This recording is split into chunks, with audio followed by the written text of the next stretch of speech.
And then you should have time to ask around 2 to 3 questions, about 5 minutes each. And the goal is just to get used to the interview process in preparation for interviewing the member of the community in a few weeks. And then also get to watch your peers and learn more about them. And then, as you know, John's going to record on Zoom, but make sure you have your phones out so you can record the conversation. And then we'll probably go in alphabetical order. So I guess Annika will start. Are we asking like real-time follow-up questions? Yes, absolutely. This is intended to be practice on that. So yeah, absolutely. If you feel like you've got good follow-up questions, go for it. Okay, are you ready? I do record being lovely. Okay, we will begin. So, hello, my name is Annika Linton, and I use she, her pronouns. And thank you so much for agreeing to participate in this interview for Community Voices. And I am so excited to talk to you.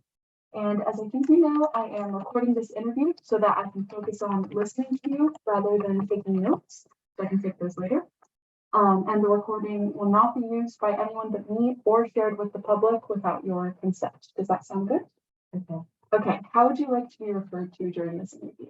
Ella is great. Okay, that sounds good. And before we begin, I would like to give you a little overview about what is going to happen so that you're in the know.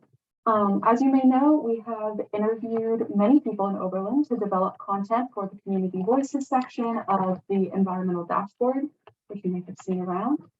And our goal is to learn how members of the Oberlin community are building a more sustainable, just, and resilient community.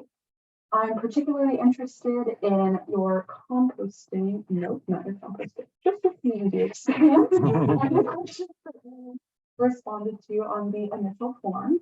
And I'm hoping that this can be more of a conversation rather than a formal interview. Is that all sound okay? Awesome. Not composting, just the information you put into your form. Okay, I'm going to ask you 3 questions, and I will begin with the first one. So you talked about connecting to local businesses at Oberlin, and I'm curious as to like how you have found yourself connecting with them. Like, are you connecting with the business owners or just like the businesses in general? And do you think that interacting with them has impacted your perspective on like the Oberlin community as a whole? That can be like related to just college or like town members. Yeah. Well, with interacting with the businesses, just kind of going in and looking at what they have and buying it is a primary way of interacting. But like especially with Braxy's, the woman owning the store, whenever I go in there, I always have a nice conversation with her. And I feel like just talking to those business owners just makes me feel really welcomed into the community. Yeah. And also just makes me feel like these people are genuinely excited to be here and I get to know more about their cool stories. Yeah, absolutely. I think it's so cool that you're both like economically supporting them because unfortunately in our current society you can't like just interact with like business owners through conversation, but you're doing that too. So like make them feel like they belong here too. Because the college can be like a dominating force sometimes. Oh, absolutely. Have you found, you talked about like the intersection of education and business and nature, and have you found that like has affected your experience here as a student so far? I mean, I feel like it's obviously all connected. So even if I don't outwardly feel like it's directly impacting my experience, it's still like, undoing me supporting stuff. I mean, I feel like education and nature especially have been a big part. So I've just been spending a lot more time outside since I got here. And obviously I've been learning a lot in college. The business, I'm still trying to get a little bit more involved in that side of stuff. I don't currently have an income because I'm not working college student. Yeah, they definitely all connected and influencing at least how I view the community around me. Yeah, absolutely. Do you think that as your college career continues that you'll want to like engage more directly with the businesses? Oh, absolutely. Yeah. I really want to keep exploring and see more places because I obviously haven't gone to every single shop in the surrounding area and I'd love to be able to do that. Maybe I could get a job in town sometime if they're hiring. I don't know, I would love to more. Yeah, that's so cool. I'm going to segue a little bit to your personal experiences within your hometown and Oberlin. So have you found that Oberlin as a community differs from your hometown community in terms of like the morality or the environment or the people there? And has that impacted you like, positively or negatively? I think it's definitely very different. I live in a fairly big suburb that's just kind of, I don't know, I feel like we're really removed from the environment and like people have been trying to push some things that we still can't have like chickens in our backyard, which maybe doesn't seem like a huge environment actually, but there are a lot of things with it. And I just feel like maybe because it's smaller, Oberlin is a lot, has greater capacity to be involved with the environment and with each other. And I just feel a much larger sense of community, even though I haven't been here as long here and in my hometown. Yeah. So you would say that like the fact that Oberlin is small makes it easier. I think so. To connect with people. That's interesting that even though you've been here for like a much smaller amount of time, than you have in your hometown, you found like a greater sense of community. I think also just with like the commercial center, like we don't really have a main street in my hometown, so there isn't really a place people can like congregate. So I feel like having that space here help increase the sense of community. Yeah, those are all the questions that I have. If you have anything else that you would add, I don't think so. Okay, cool. Thank you so much. I'm gonna stop recording. Okay, Ella, are you gonna? Yes. Yeah, come on. Let me like make sure this doesn't go into the void. It's important. Yeah. You want to avoid the void.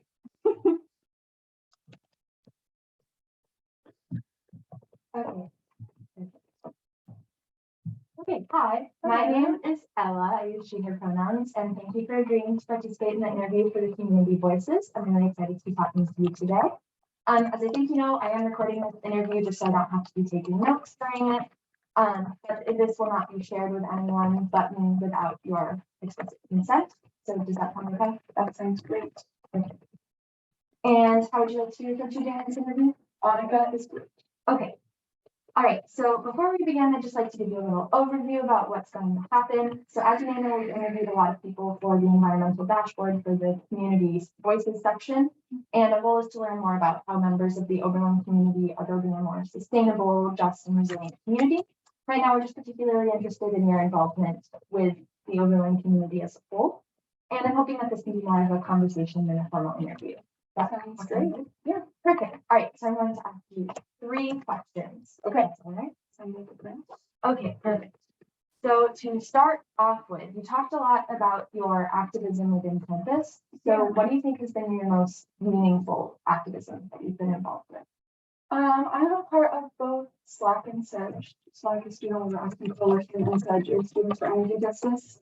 And I think that I've had a greater like capacity to be involved in SEDGE because I'm really passionate about like environmental justice. But just recently, last weekend, we organized a talk about the Indigenous history of Oberlin and like the greater Ohio region with a person called Sundance who works here, but he's also the director of like the Cleveland Indigenous Activist Movement. And I think that was most fulfilling for me because we were able to connect with a lot of community members. We had a lot of people like from the town attend the talk in addition to like college students. And I feel like I learned so much and we were able to like ad hoc him, like take money from the college and like give it to him for like attending and speaking and sharing his knowledge with us. And so I think that was probably my favorite thing we've done so far. So it's really cool. Yeah. And kind of talks about just like the intersection of different community members and being able to communicate with them. You know, if you have plans for future activism and events that kind of involve those intersections, or are you still kind of feeling it out? Yeah, absolutely. I mean, I'm kind of new to the whole like SEDGE thing because I'm my first year, but we're really involved with the Indigenous Peoples Day event, and there are a lot of people from the town that are really involved in that. So right now we're trying to like reach out to them and engage in like really small forms of activism, just even like raking their yard or like coming and having like tea with them. Because a lot of the Indigenous people here are elders and they really struggle to connect with the community, especially during the pandemic. So we're trying to kind of like reinstate that connection. But yeah, I definitely hope to do more of that. And that's really cool. Okay, and then more with your activist involvement, do you feel like there's a difference between here and back home? Like, are there ways that what you do overlaps either with the causes or the actions you take, or do you feel like it's kind of separate spheres? Yeah, I mean, I think that it's easier to be involved in activism here because this is such a progressive college and like there's such a community on campus that's like really involved in activism. And I'm from a college town also, but the college and like the high school students, we have some difficulty like connecting just because it's like a different age group and a different kind of education. So I would say that they're pretty different. Like the activism that I was involved in at home was more directed towards like police abolition, whereas this is directed more towards like environmental justice.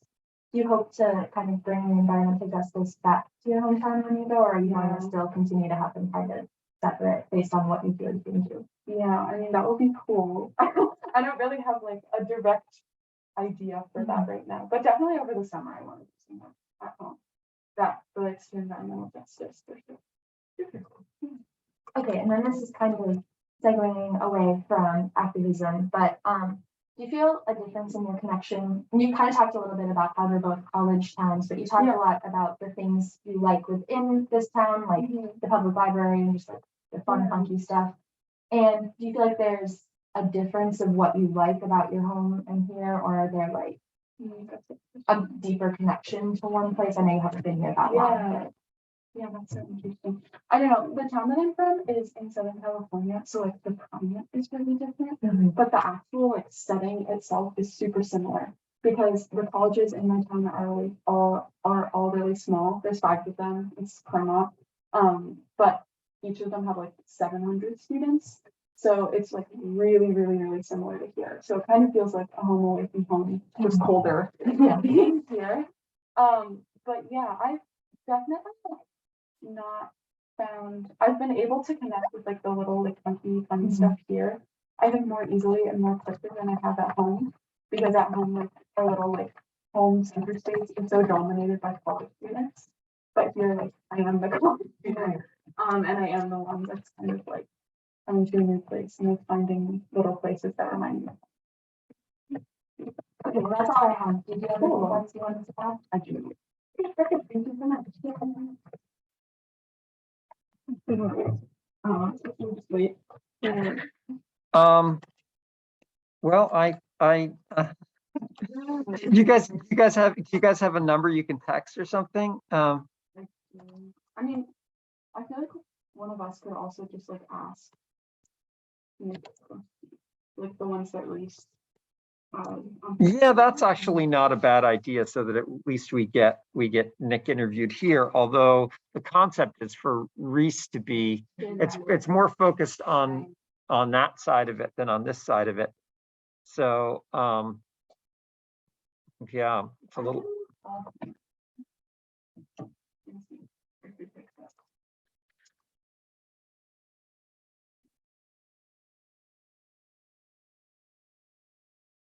Why don't we take advantage of the fact that we're here waiting and do a little bit of feedback for Ella and Annika on the interview that just took place. So you want to describe how we want to do this? Yeah, so I guess us 3 will be the ones giving the like feedback, but it's just saying like what we learned from it, just from watching, and then also what you guys have learned from interviewing each other and what could be done better, or what you think went well. You just go in circle. Yeah, anyone who wants to start. Nick, actually, why don't you start as an observer? All right. Let's see. I think naturally you were both a little on the nervous side to begin with, which just manifested in quick talking. But I mean that's not. You're so perfectly understandable, so that's barely a note. I don't know. I thought you both did an excellent job. Good follow-up questions. I like that you both opened it up at the end for just more general thought. I thought that's a good idea. Yeah, that was about my only initial thoughts. So you can comment on yourself or on just, or on Annika. I mean, I don't know, I do agree. I think at the beginning it does feel a little awkward, especially like with the script and just trying to make sure that you get everything in. I'm sure that'll get easier as we keep doing interviews stuff. I felt like we had a fairly good flow going in both interviews, but like did feel more like a conversation than like a strict interview happening. I don't know. I learned cool stuff about it. Yeah, I think it was good. I definitely was nervous like, at the beginning. Yeah, I think like next time I'll definitely make sure that I have the script kind of more in my head because I feel weird like looking at my computer. Because that felt kind of impersonal. Yeah. So for the future, I might kind of like have a little piece of paper or just like talk. But yeah, I thought it went pretty smoothly otherwise. Yeah, pretty. I think you both had really nice energy and did a good job at making eye contact and really showing each other that they were actually listening to each other, which was good by like nodding and adding your own personal comments. Really nice. I think it flowed really well. So I mean, maybe you guys probably were nervous, but like I didn't personally sense it. Yeah, I would say in the grand scheme of, the totality of students in this course, you guys were actually relatively relaxed. And I think your reading of the script, although it was clear you were referring to it, I think both of you actually did a really nice job of making it your own and of keeping some eye contact going while you were reading it. So I thought, obviously more practice will make it better than that. A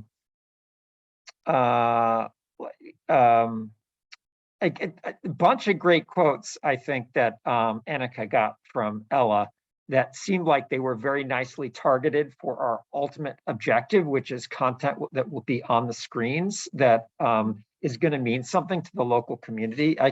These are, since I wasn't transcribing, but just writing something down, these are sort of like facsimiles, but I'll read you a couple of quotes that I thought would have been good from here. Whenever I go into ROTCs, I always have a really nice experience. It's basic, but it does sort of promote local businesses and sort of, it's just a nice thing to hear said on the screens. Good social norms there. Another quote here: I've been spending a lot of time outside and really enjoying nature in Oberlin. That was nice. Another one: I really want to keep exploring Oberlin businesses and get more involved. And then another one: because it's smaller than my hometown, it makes it easier to connect with people. And then another one: having a main street in Oberlin increases my sense of community. So, all of those are sort of really nice little tidbits that, that are, what's that? Yeah, no, for real, it's a rich one. I will say, Ella, that although you asked Annika a lot of really interesting questions, almost none of them were about this community. Even though there was like some openings there and probably some room for follow-up, I actually didn't get any quotes because I couldn't find anything that was like specifically about this community. So that's definitely something to think about, because I think you did a great job of engaging and getting into personality, but most of it seemed to sort of be like outside of Oberlin. There was obviously the content that you were talking about, with sort of native, the sort of, Sundance and that sort of thing, but not really a whole lot of quotables in there, unfortunately. I was listening hard for them, and it's neither really false. It's just you really want to be thinking about, like, as you interview and as you think about follow-up questions, bringing it back to experience and community with that sort of goal on the tail end. Oh, wait, I did get one quote. Here we go. I've been able to connect with fun and funky stuff in Oberlin, finding little places that remind me of my home. That's actually a really good one. Yeah, so actually that was at the tail end. It's nice. It's something that's going to grab people, and they're reminding me of my home. It's a nice one. So, yeah. Yeah. That is not Reese, right?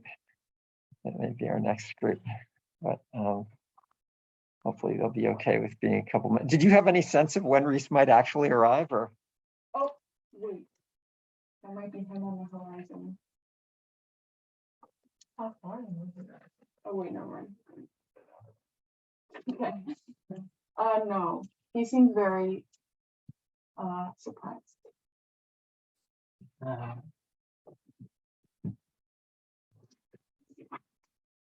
You actually have a printout there? That's great.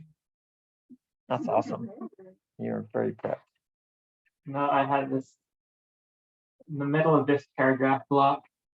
My eyes kept messing up the lines. I had to print it and highlight it in different colors. Oh, so that's that I could awesome. get the- That is totally awesome.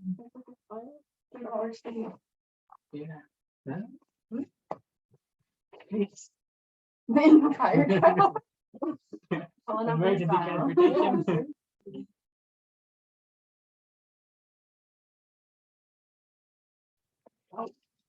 There you go. Maybe.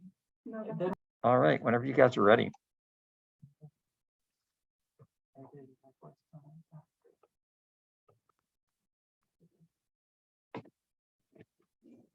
All right. So hello, my name is Nick Coughlin. I use he, him pronouns. And thank you so much for participating in this interview for Community Voices. I'm so excited to talk to you. As I think you know, I am recording this interview so that I can focus on listening to you rather than taking notes. And I just wanted to make sure that you knew that the recording will not be used by anybody except me. And it will not be shared with the public without your consent. Is that all right? All right. Perfect. I'll get that going there. Also, I was curious as to how you would like to be referred to during this interview. Do you have any preferences to first name, last name, any titles, pronouns? Just Reese is fine. Just Reese is fine. All right.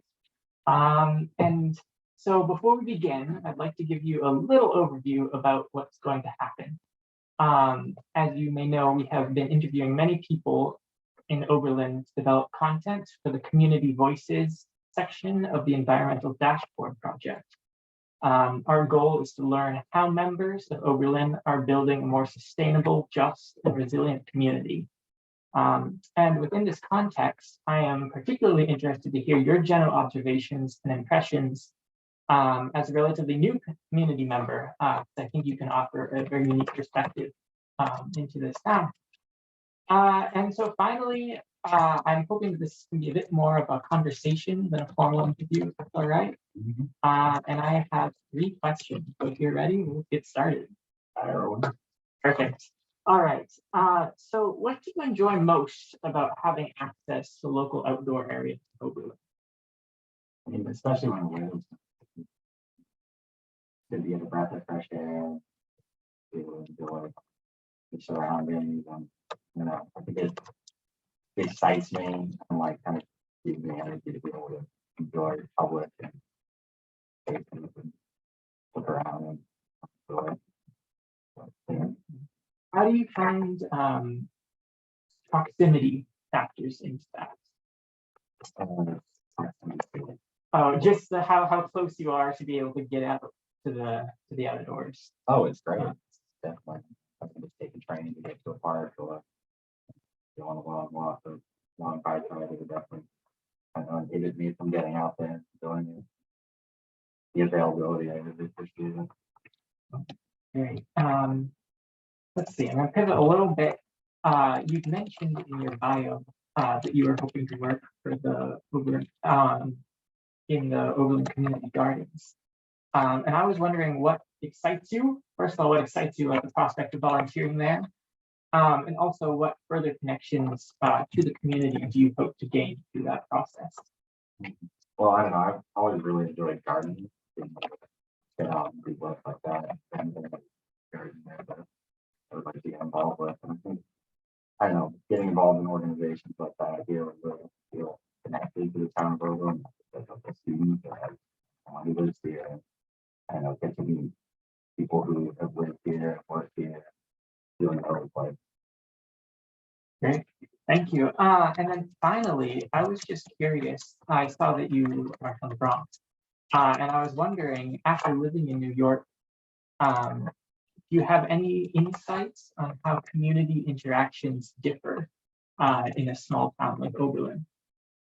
I mean, here it definitely seems more present. It's not, I felt in such a big city, big area, like, you don't really see your local representatives or have any kind of interaction with them. So I don't know, like the other day, we met all of these people in local government, and it's like really cool, but not something that we really have access to back in the big city. Okay, and what about just like walking around shopping? Do you feel like the feeling of community is any different?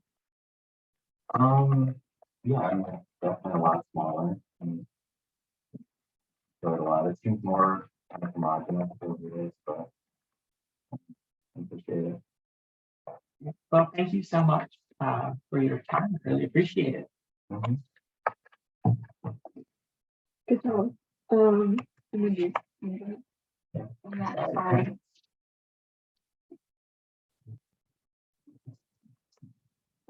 Make sure you record. All right.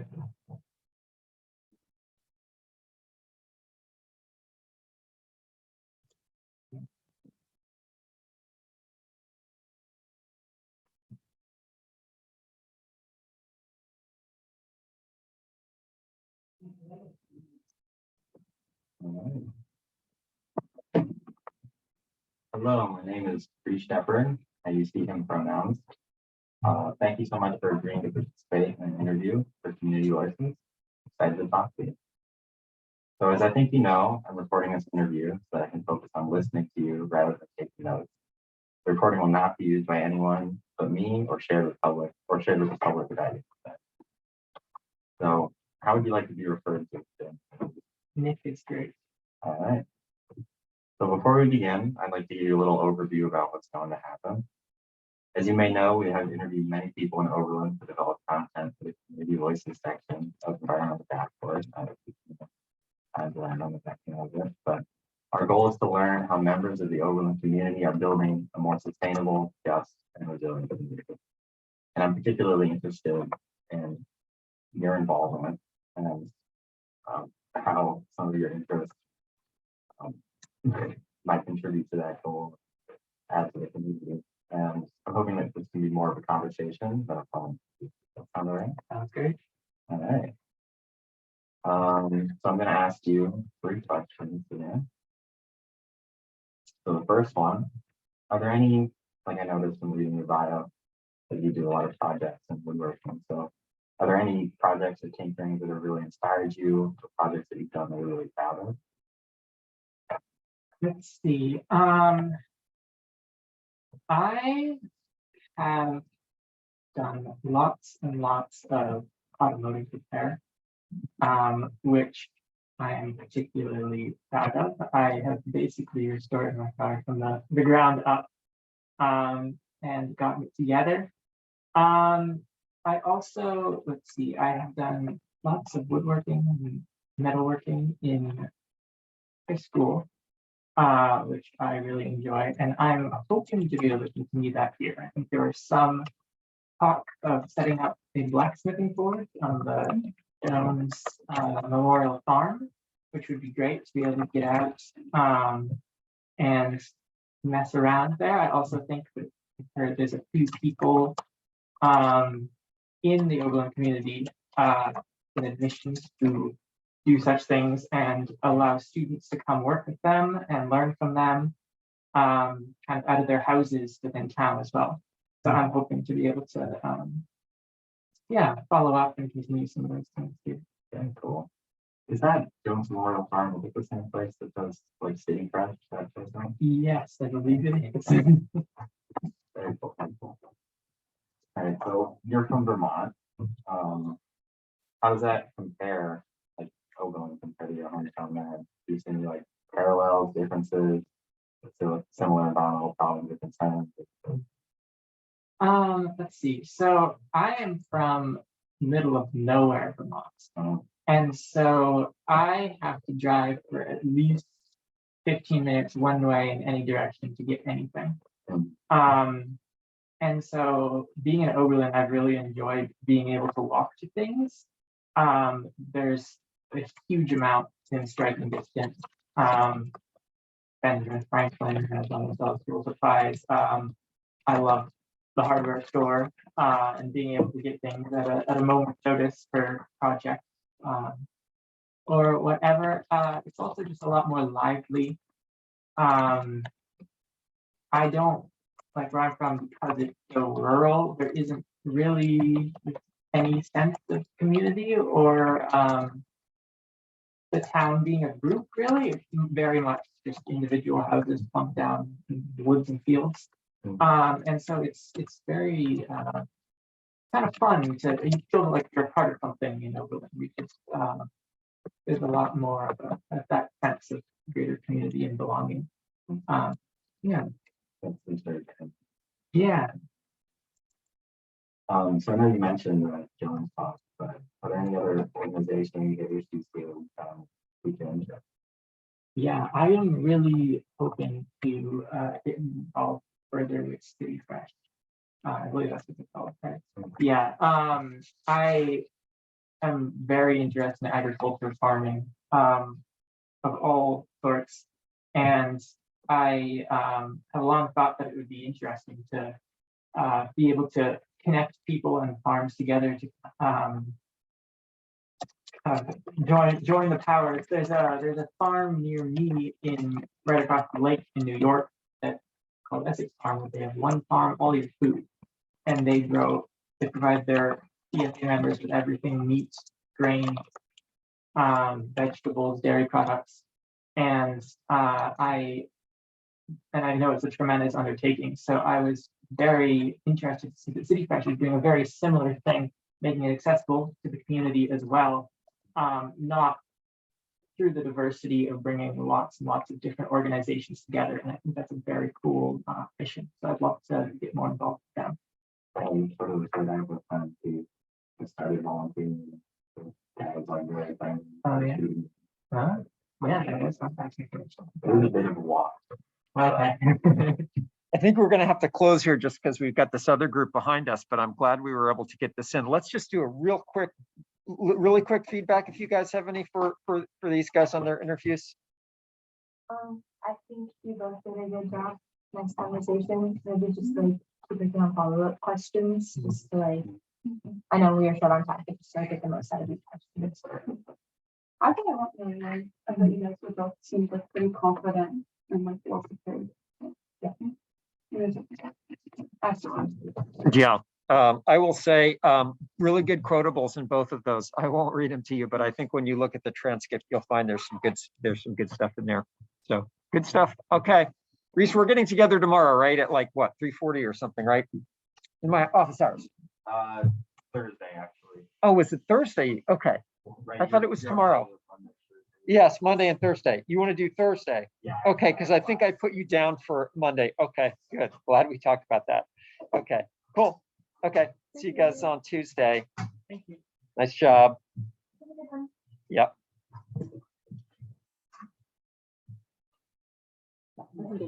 Things like the introduction part. Appendix 2. You do. That's what we were trying to find. Where did you have? Right. Okay, so go to the syllabus and then Project. And then go to page 10. Okay. Okay, so in a few seconds, we're going to interview each other, your assigned partner, and then everyone's going to observe that happen. And at the very end, we're going to have a feedback portion where we go over what went well and then what could be improved, and what you learned. And the goal is just to get used to the interview process, get to know your peers, and observe them, to better prepare for the future interview with a member of the community. And so you'll have time to ask around 2 to 3 questions, about 5 minutes each. I'm probably going alphabetical order, so Ezra, could you go first? Okay. Okay. Are we starting? You guys want to make sure you have your phones ready to go and do their thing. And by the way, I am doing a backup Zoom recording too. So if for some reason you guys got problems, I've got you I've got your back.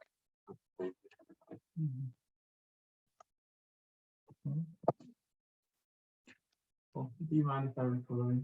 Go ahead. Okay, thank you. So hello, my name is Ezra Pruitt, and I first want to thank you for agreeing to do this interview with me for minority businesses, and I'm really excited to talk to you. So first off, I wanted to introduce myself. So I'm doing this project for my Environment and Society course at Oberlin College, and we're interested in seeing the impacts of minority businesses within Oberlin communities. So to start off, I want you, if you don't mind, like, first introduce yourself, your pronouns, and how you want to be referred to as during the interview process. And yeah, we'll go from there. So my name is Dan Pastor and I use he, him, and you can just call me Dan. Okay, thank you, Dan. So to start off, how are you doing? Well, I'm doing all right. It's been a really busy Sunday, but you know, my friend from home is coming up, so we can get to see him here in a little bit, and that'll be fun. Nice. So is your friend familiar with the Oberlin campus in terms of like our sustainability initiatives and whatnot, or like, are you excited to tell him about that? You know, I think I might have mentioned something to him before. He has come up, I think once or twice before, but yeah, I think once he comes up today, I'll really nail it into him. Yeah. Nice. Thank you. So now we're gonna go into more personal questions based on the biography I read about you. Mhm. And so I first wanted to ask, what do you hope to do / achieve with the degree in biochemistry and environmental science? And how do you hope to impact the Oberlin community and beyond with it? That's a great question. Well, to start, I think I'll either want to go to like graduate school and kind of just hopefully by then I'll have found like a topic within like biochemistry or environmental studies that I want to focus on. Then maybe go to graduate school about that, or maybe just find like an internship somewhere at like and work on being an environmental scientist or if I like go for graduate school, I might try to become a professor or something like that. Yeah, pass on the knowledge. What was the second part of the question? How do you hope to impact the Oberlin community and beyond with it? Oh, well, during my time here, I think I'm going to try to find like one or two causes to get involved in that have to do with sustainability. And I'm not quite sure which one yet, but doing some volunteer work might be pretty good, like for think like Overland Community Services or something like that, helping with food. But yeah, I see Overland as like an example for what like other cities can do for sustainability. And if I can be a part of sustainability at Overland, then I feel like just doing that will impact the world or so. Really good. So I noticed that you talked about how Oberlin is like this, essentially this centerpiece for other cities to kind of look at. And so I want to know, gauge you and like understand like what makes you think that and what influences has Oberlin had on you to make you feel like Oberlin is this place, its sustainability goals are the initiatives that other cities need to do. Sure.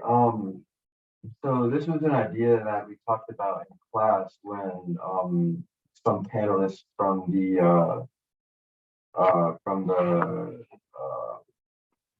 I forget, whatever the government of the city, the local government, the committee or whatever, they talked about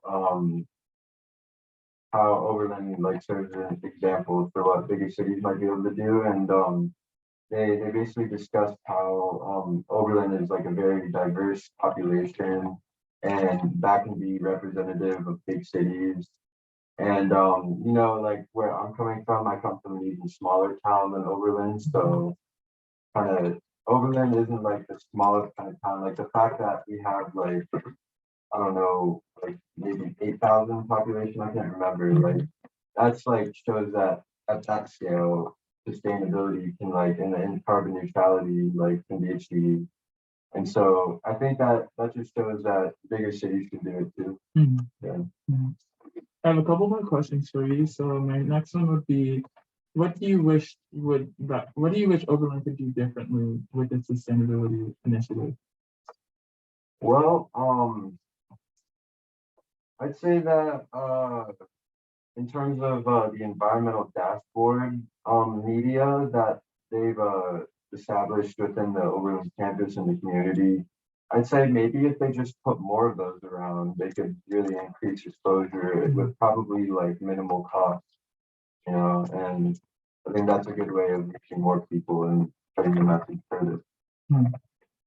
And my final question, I want you to think back to the time when you were applying for college applications, which was roughly about a year ago. Mhm. Now, when you were making your decision for colleges, what made you choose Oberlin, and what attracted you in terms of like its sustainability? Was it its sustainability? Was it its biochemistry program, the music side of Oberlin? Like, what really got you saying yes, Oberlin is the place for me? So honestly, yeah, it was a lot of those factors. And basically towards the end of selecting colleges, it was between Oberlin and Kenyon College, which I actually lived in. Mhm. And so there's like a lot of similarities between those two schools. But so for one, with my focus in sciences, they have similar science programs, but Oberlin had better facilities and more advanced technology that way, more lab space. So that's one of the things that drew me to Oberlin. And of course the conservatory and I heard about the big music scene in the college itself. And having played violin and piano for like so many years, even though I like wasn't doing much with them at the point like where I was applying to colleges, I figured that like it would be good to be surrounded with so much music and kind of hope that would inspire me. And so far it really has. And basically the third part about it is so I was told like before like even like selecting Oberlin, that the students had a really strong drive to kind of go out and change the world, however that may be once they graduate. And with a really like focus towards like social justice and that. And personally, I didn't even feel like I was gonna be one of those people that like felt like they could really change the world. I just like I kind of saw those people as sort of like different, and I was like, oh, I'm just gonna like go through, get my degree, in music and all that.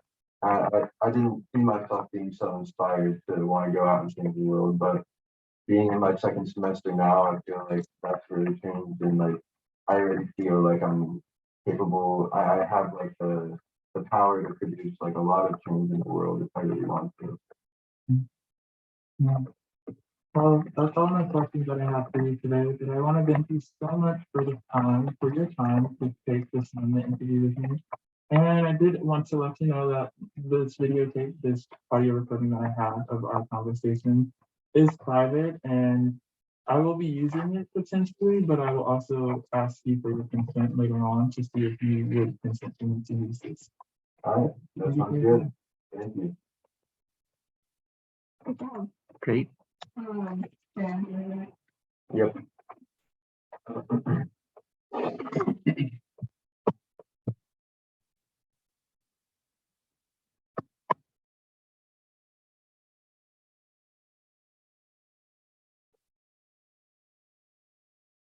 Hello, my name is Dan Patrick. Thank you so much for agreeing to participate in an interview for Community Voices. I'm excited to talk to you. As I think you know, I am recording this interview so that I can focus on listening to you rather than taking notes. The recording will not be used by anyone but me or shared with the public without your consent. How would you like to be referred to during this interview? Ezra. All right, wonderful. Before we begin, I would like to give you a little overview about what is going to happen. As you may know, we have interviewed many people in Oberlin to develop content for the Community Voices section of Environmental Dashboard. Our goal is to learn how members of the Oberlin community are building a more sustainable, just, and resilient community. I am particularly interested in minority businesses. I'm hoping that this can be more of a conversation than a formal interview. Does that sound okay? Yeah. Wonderful. I'm going to ask you 5 questions. My first question is if you can share a few sentences about yourself that you think are important for someone to know and understand your role in the Oberlin library community. I think a few sentences and a few words to describe my role in the Oberlin community is that I am a student, student activist, a student who's like very active within the community in sense of like getting environmental initiatives passed or like being like very vocal about like the things that Oberlin's doing. So like the Oberlin recycling program and how like it's not really being implemented here at the college. So like being active about that and being like vocal about the very things I do find a little bit problematic about the institution. I think that kind of sums up my the legacy. Do you feel like Oberlin is doing any positive things in terms of recycling and like that sort of thing? What sort of challenges do you see Oberlin is facing and how do you see them dealing with that? I think some of the challenges that they're facing is that like I think it's a bit misleading in the sense that like they have these recycle bins around campus and like the Oberlin is known to be like this very heavy on environmental initiatives and sustainability, but like it's a little bit of a false advertisement in a sense when you aren't like when you have these things, but that's not like the reality in the sense of recycling. So like I mean they are doing the things that they are like being carbon neutral and like implementing various infrastructural changes to the college, but I don't think it's like fully there, you know. Yeah, those are some really important topics to focus on. Yeah, I agree with you. So I noticed that you said that you enjoy the school culture. Do you feel that the culture of sustainability has overall made an impression on you? To a degree, I feel like in some instances, like since I live in being in Con, I know like that building itself is about being a sustainable person and ensuring that your water usages and electricity usages are like pretty much in line with how the college sees ourselves. And so like I think that kind of did rub off on me and it did have like some form of influence in the way I do go about my daily life in terms of taking showers, freshening up in the morning or like using certain appliances when like cooking and whatnot. So like it has had an impact on me, but not like super transformative where it's like, oh my gosh, like I'm Yeah, this new person, you know. I feel like I'm like still the person, just slight modifications to my lifestyle. yeah, absolutely. So you described the city of Oberlin as clean and friendly. What aspects of Oberlin would you say are clean, and how does this relate to the friendly atmosphere in the community? So I think like a well organized and like happy place home is a good home. And I think like just like looking at the Oberlin campus, it's very well taken care of. Like there isn't really much garbage or trash you see around. And like just like even now, like even during like after all the snow and whatnot, it's not even though it's like not as beautiful as it could potentially be.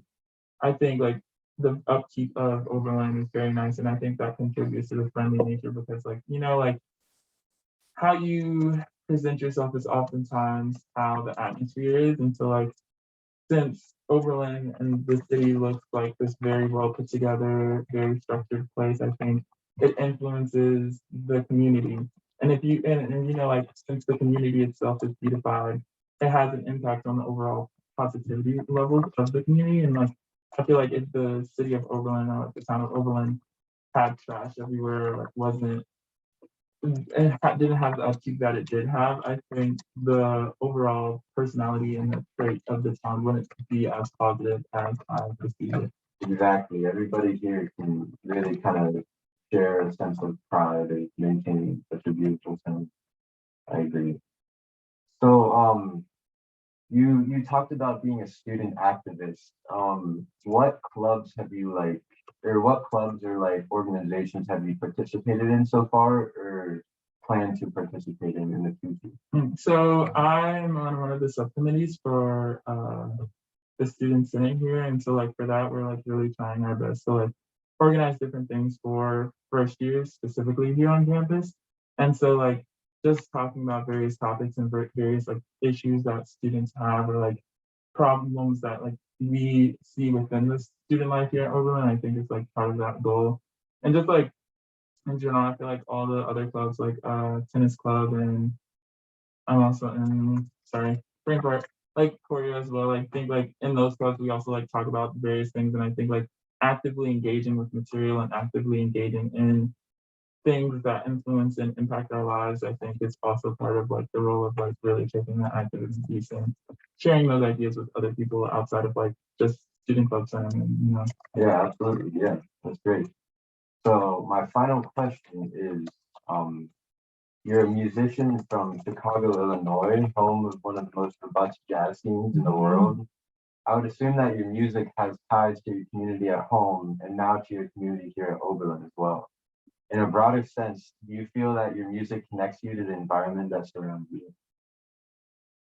To a degree, I think yes, like Chicago is very known for like having this robust music background and like just in general music life within the city. But I don't think it has entirely influenced, and even like being here at Oberlin, I don't think it has entirely influenced my way of music and my like in terms of the environment, because I feel as if since we do have the internet at our disposal and we have like technology, I'm able to tap into various world music and tap into various sounds from like sounds I probably would not have been able to hear in my lifetime if I did not have access to technology.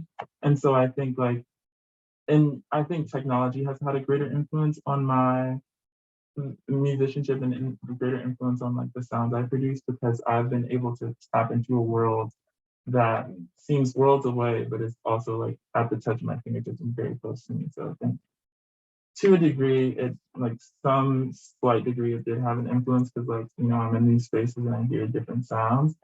But in general, like 9 times out of 10 with technology, when I go on my walks, I have my AirPods in and I listen to music, do Apple Music, which I support. You also do Apple Music. But yeah.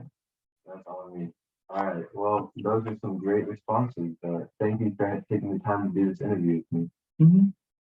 Thank you. That's great.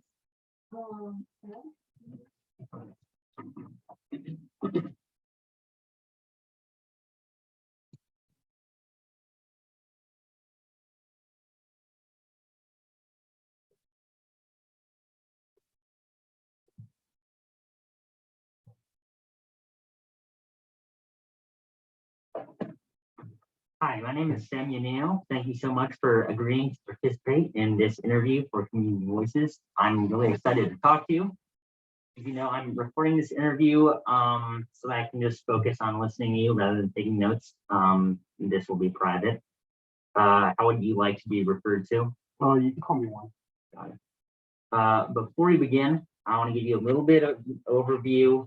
As you know, we're interviewing people for the Community Voices in the environmental dashboard, and we're supposed to kind of highlight how members of the Oberlin community are becoming, like, making the community more sustainable and resilient. And I am particularly interested in promoting minority businesses. I'm hoping that this can be more conversational. Does that sound okay? Of course, yeah. Great. My first question for you is, you're from Los Angeles. I was wondering, what are the major differences that you see between sustainability in the community here and the community in like a big city like LA? Yeah, so I mean, as you stated, LA being a big city, it has more of a homeless population than here. And I feel like that homeless population, it not only creates just like a hard setting to live in, but rather a like non-clean setting to live in. And I feel like the environment is actually just kind of impacted negatively with that homeless population rather than it being here. It not only is just like a bad thing to have, but it also is just like rather than like here in Oberlin, it's just an easier setting to live in because it's more of a farming culture. So I feel like that farming culture just brings it brings the state clean city rather than maybe city. Yeah, yeah. Do you see that the idea of like LA being like dirty? Do you see that changing perhaps in the future? Well, there have been measures just to like clean everything up, but the thing is that in those just committees rather than like the city of Los Angeles, they have not only the environment to be like could be like of their major concern, but they have many more concerns that Oberlin doesn't really need to be a part of, rather than them just focusing on that environmental aspect of their city. Totally. You said you were in doing the engineering program. I was wondering how you possibly foresee like the prospect of an engineering degree informing how you interact with the environment. Well, yeah, I mean, that's a great question. I feel like going back to like that field trip that we had, just going to the water center, going to that dam. As an engineering degree, like I will be able to like develop those rather than to how they are now. So I feel like if I ever like do go into that environmental engineering field, I feel like I could just develop those that way it could be just more efficient rather Mhm. than them being how they are now. Because everything could always become more efficient with technology. Totally. Moving on to the topic of minority businesses, what made you interested in pursuing this particular subset of sustainability? Yeah, so I mean, I was quickly drawn. That was my number one. That was my number one choice because I'm a minority myself. I felt just like gravitated toward that setting. Just I instantly thought about just like the minorities here and how we're outnumbered. So I feel like just talking to a minority, I feel like it'll be an easier project for me because I have prior knowledge as to how they are too. Totally, for sure. You are also a student athlete, right? Yeah. Yes. Okay. Yeah. How do you see like athletics and sustainability on this campus interacting with each other? Do you see that at all? Personally, I don't really think I see. If it were to be seen, I feel like my first example would be just like transportation. Mhm. Transportation with Oberlin Athletics is just all gas vehicles. Those gas buses, I feel like they're kind of like just rather harming the environment. So I feel like if we just go to natural gas or electrical, I feel like that would be a good just a good switch to promote that environmental sustainability. Definitely, definitely. I want to close out with a question about like what is one like I don't know like a place, just an aspect of Oberlin's natural environment that you think is like really valuable and that should be preserved. I feel just like the farming environment here. It not only creates a easier way just to have those like that like accessible, all those crops accessible to the city of Oberlin, but it also creates just a more environmentally sustainable city. Because I feel like if it were to change into that urban environment, it would not be good for the city as well. So it sounds like you really value the idea of like an earth of like a simple agricultural community. Correct. Yeah, because coming from an urban city, I know all the downfalls to having that area around me. So I feel like coming into Oberlin, it was just a much easier transition with that environmental sustainability topic. Awesome. Finally, I just want to ask how you would like to be referred to on the community voices slides. What would you like your short title to be? You could, I mean, Warner, I use he can pronouns as well. Got it. Got it. Okay. Thanks so much for your time. Yeah, no problem. Thank you. Ms. Jones, in the Warner, do you know? Yeah.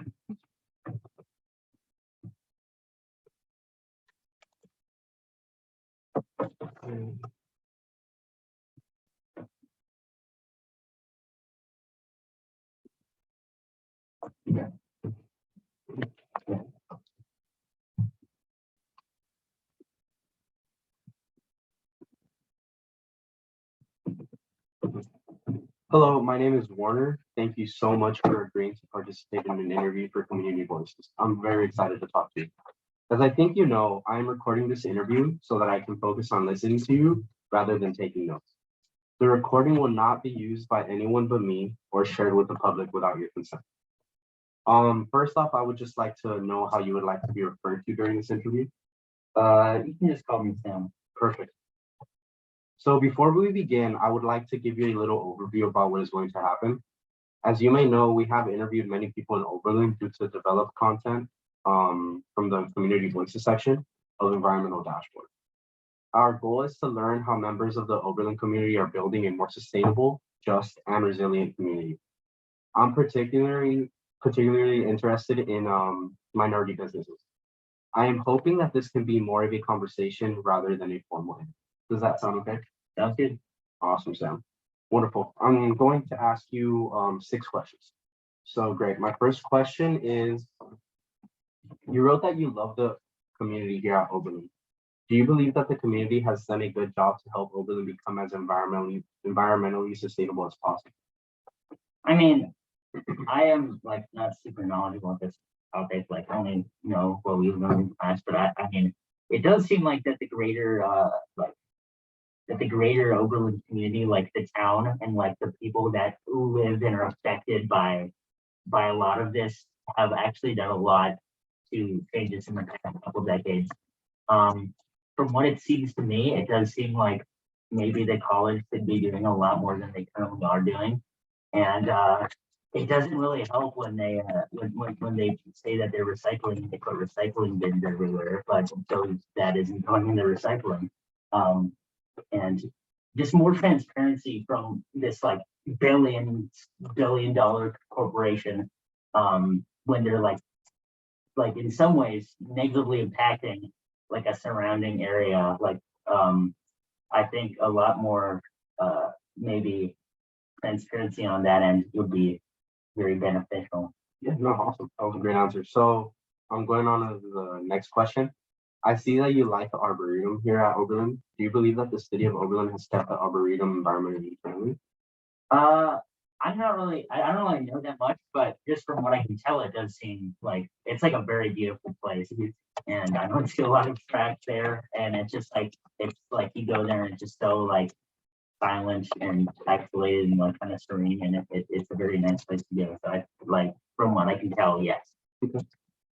So my third question is, what are you aiming for when you graduate with your comparative American studies degree? Will you still branch out to personally advocate for environmental issues? Well, yeah, I think just like comparative American studies and environmental studies are pretty closely related.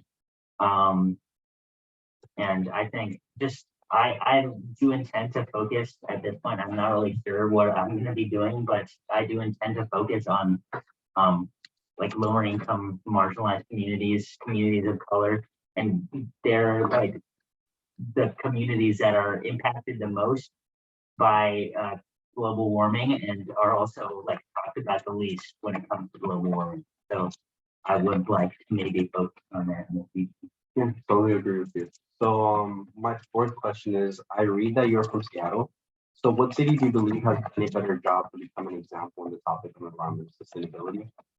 Just without the look at size, Seattle or Oberlin? That's like a kind of a difficult question. I'm not really like, I think Seattle does like to boast about being a very environmentally friendly city. And I don't really know that much about what they're doing, but like a lot of just like cities in the Pacific Northwest tend to be like kind of trying to be sustainable and such.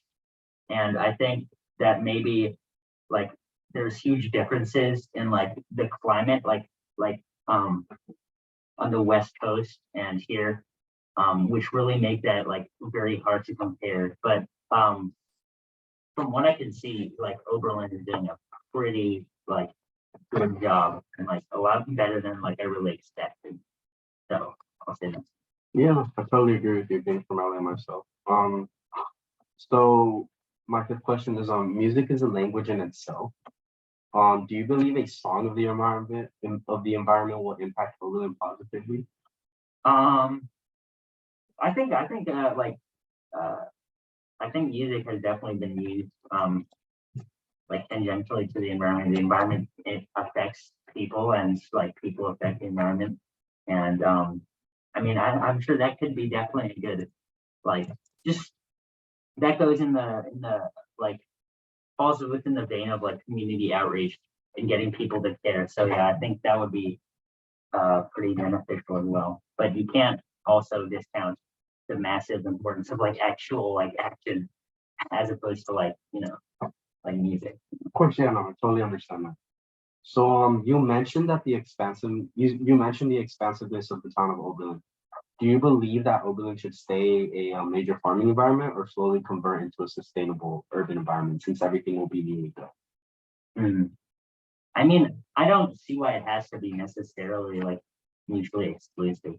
I think that there is like a possibility of like maintaining that agriculture, like just making things more efficient, but like staying grounded in its agricultural roots is probably the desired solution. Perfect, yeah. So, I mean, that is all my questions, and thank you very much. Yeah, thank you. Good luck, everyone. Okay, so now let's move towards the feedback section and just go around and say what you've learned through observing someone else, being interviewing other people, what you learned from your own experience, and we'll just go. Yeah, I can go first. So, the first interview, I just really liked how you didn't use a script because I felt like when reading the script, I was a robot. And then I feel like once I learn it, I'll just be able to just say things for myself. So I just really like how you did that. Yeah. I also like that it sounded like really natural and conversational and it sounded like you were being legit.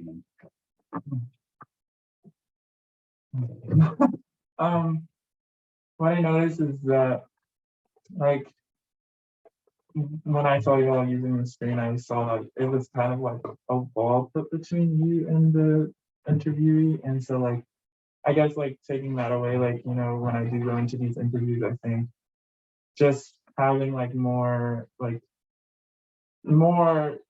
time like spending on that, like so when I do go into these interviews, I can like actually have this script memorized, so then I don't have to like create a barrier between me and the interview and make it more natural. So like observing you all like allowed me to like really think about that.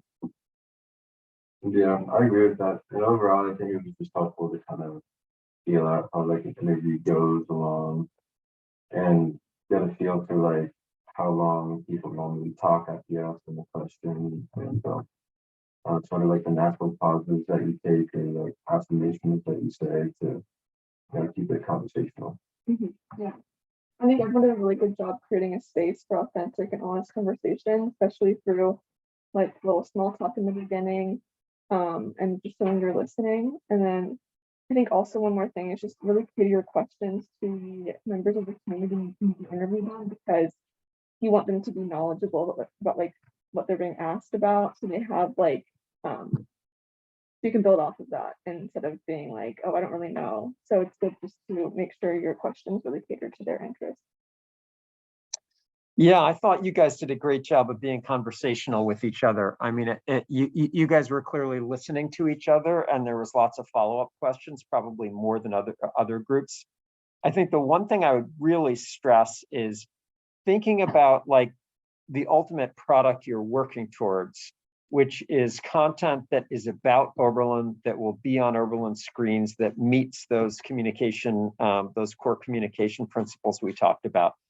And my sense is, this is a good opportunity to sort of get to know each other a little bit.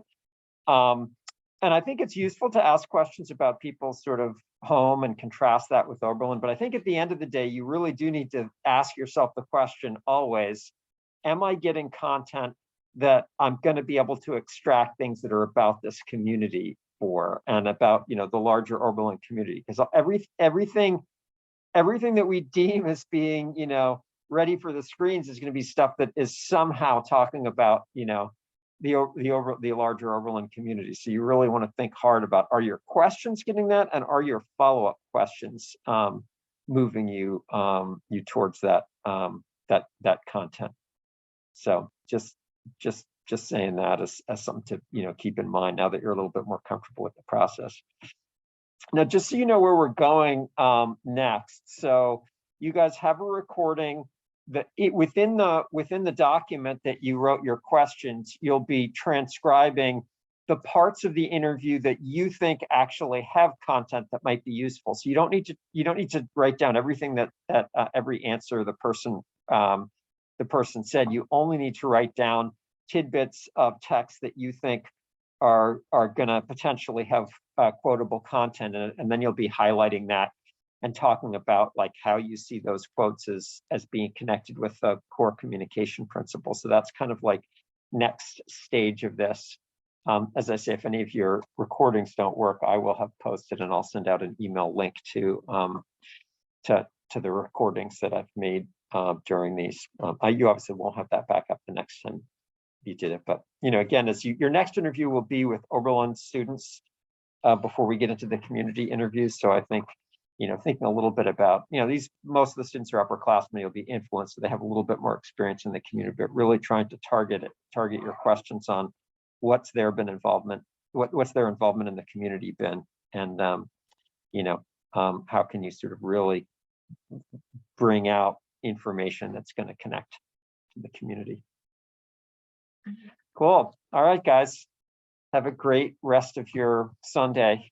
Thank you. When do you want these transcribed by? It's on the syllabus. People ask me about dates. I the only way I track dates is through the schedule on the syllabus. Okay, so it's let's see. Actually, by Thursday, you're supposed to have transcribed and identified quotes. So it's soon. Yes. You don't transcribe the whole thing. It's just Yes, only the parts that you feel like are going to be relevant. You don't need to transcribe everything. Yeah. There is an electronic transcription that Zoom creates, but it's pretty terrible. You really kind of have to listen to a recording to get it. It gets a lot of stuff wrong. Cool. All right, guys. You have a great rest of your day.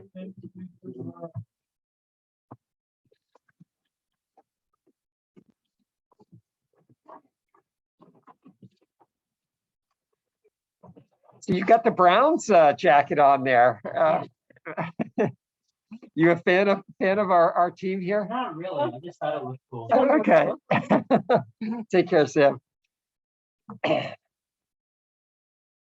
right.